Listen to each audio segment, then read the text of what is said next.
his marriage fell apart and you didn't ask any questions. That's crazy. I feel like this is tough because a lot of women don't attract the right men that could have good conversations, because some of us are chasing men that only want to get in your pants. But when you chase a man of God, a real man of God, a biblical man, you would find that that man wants to go beyond getting in the bed with you. Issa Rae said a lot of men don't know how to have good conversations. Let's talk about it. A lot of men don't know how to have good conversations. I'm not trying to...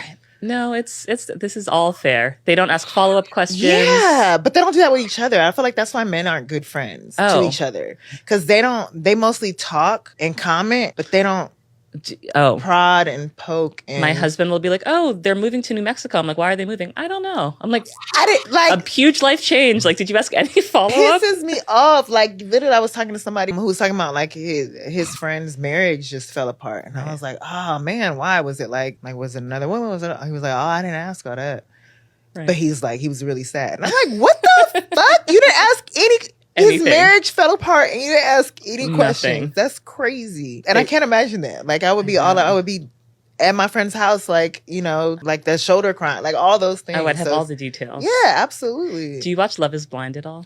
Girl, this is the last season I will ever watch again in my life. I'm sick. I have a theory about Love is Blind. My theory is that men fall in love on this show so quickly because they're talking for the first time in their life and listening. And it's like I feel so close to this person. I'm like, welcome to conversation. But I'm like, men fall in love when they're just talking. And they think that it is the best conversation ever. They're like, "Oh man, it's so good talking to you because you didn't ask me any questions and you were just talking about yourself." That's what's... First of all, we're not going to bash Issa Rae. I'm a big fan of her. But I will say this. Not every man know how to have good conversations. I get why she's saying that, but not the men that I know. A lot of them know how to have good conversations. Now, sometimes men can come off shy.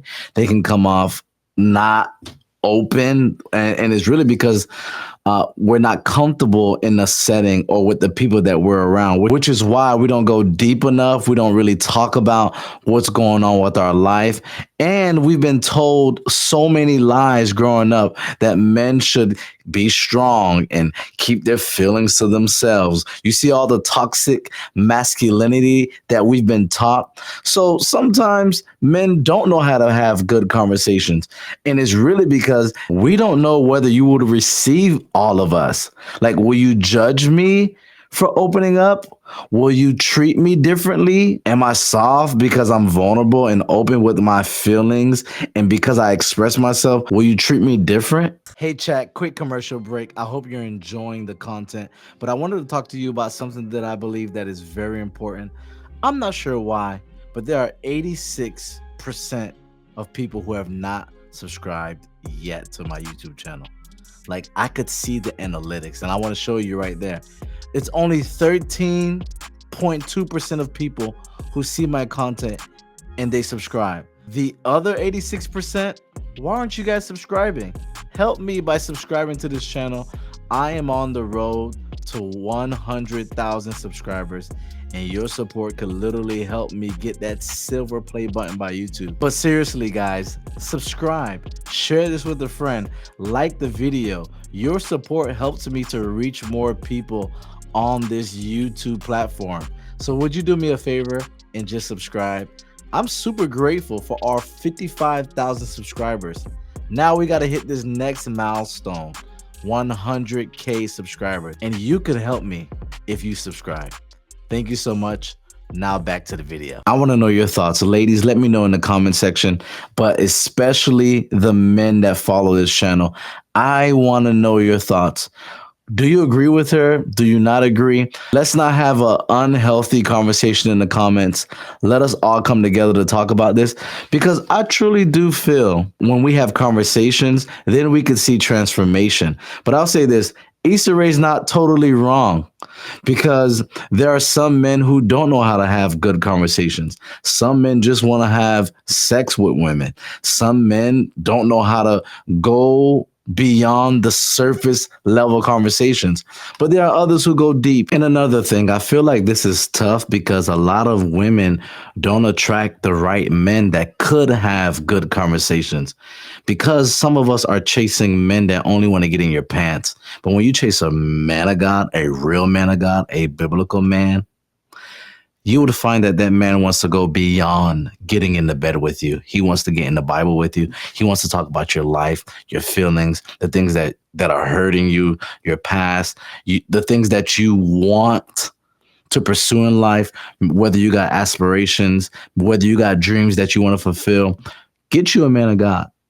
Get you a real man who will go beyond the surface to have real, authentic, vulnerable conversations with you. One thing I don't want us to do is bash men for not going deep or having rich conversations, because maybe he don't trust you enough to go deep. Maybe he doesn't know how to do that. And I get it. Sometimes we deal with grown men that don't know how to have a healthy, rich conversation. I get it. I understand it. But that's not always the case. Sometimes it could be that that man experienced something so rough that he doesn't know how to open up. Personally, I don't mind having deep conversations. I've been with my wife for over 8 years now, and it's been absolutely amazing. And I feel like as a man, I've always had rich conversations with her, deep conversations with her, even from the beginning. But I mean, I'm different. I've learned to be open with my feelings. I've learned to wear my heart on my sleeves. And honestly, I feel like if I'm not being open, then I'm not being real. But that's not the case for every man. Sometimes a lot of us deal with insecurities. A lot of us deal with we don't have enough confidence. We probably think that we don't have nothing valuable to say, but that is a lie. Men, if you're watching me, listen up. You have a voice, and what you say has value and weight. Don't let your insecurities get to you. Speak up, because your women want to hear your voice. They want to hear your heart. Don't be the man that holds his feelings in.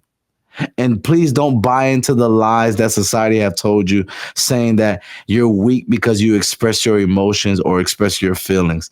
You don't have to be macho man all the time. You could be loving and caring. You could be strong and caring, strong and courageous and loving and caring.